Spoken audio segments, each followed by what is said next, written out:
Hey guys, good evening, welcome to this new shorts. तो कैसे हैं आप सब? तो नए शॉर्ट्स में आप लोगों का वेलकम है गाइस। तो आज क्या है? आज है हरितालिका तीज गाइस।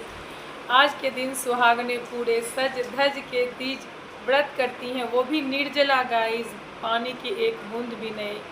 और मैं तीज बहुत अच्छे से करती हूँ। मैं वैसे तो मैं सब फास्टिंग, सबको आप लोगों को तो पता ही होगा क्योंकि मेरे जितने भी ब्लॉग्स होते हैं सब में मैं यही बोलती हूँ गाइस। तो मतलब सर थोड़ा पकड़ लिया गाइस, क्योंकि मैं 5-7 बार चाय पीती हूँ। फास्टिंग तो मेरे लिए बहुत आसान है, लेकिन इसमें तो पानी भी नहीं पी रहा। तो देखो मैं कैसी लग रही हूँ, देखो ये मेहंदी मेरी, ये लहठी, और यही बनारसी सूट मैंने लिया गाइस।